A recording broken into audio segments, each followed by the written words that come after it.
Russian President Vladimir Putin has spoken publicly on the crisis in Ukraine.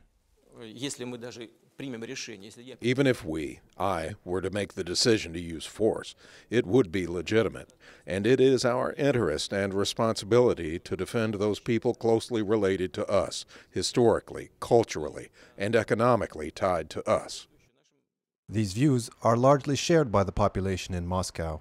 Natalia has relatives in Yevpatoria, a city in Crimea, a strategic military region being contested.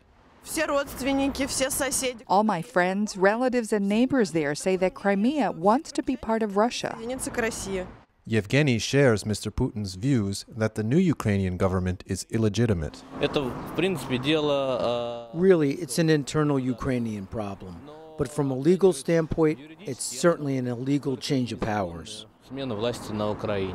Meanwhile, flowers outside the Ukrainian embassy symbolize the close ties between Russia and Ukraine.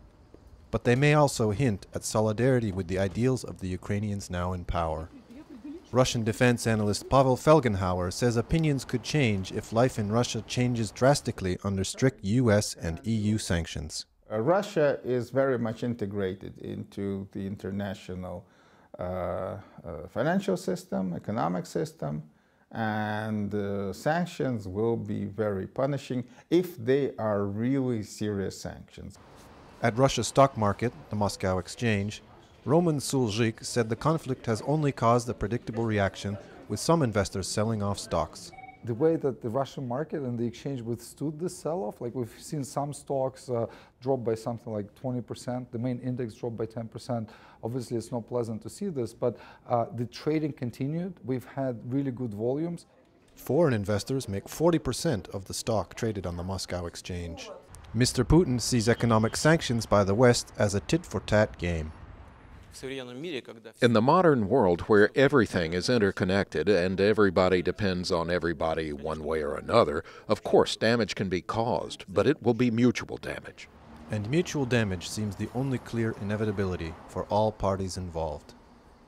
I don't think that Ukraine, after reorganizing itself, after having legitimate elections, reorganizing its military, will actually settle for part of the country being under Russian yoke. They're going to push back eventually. That means that this thing is going to continue and continue.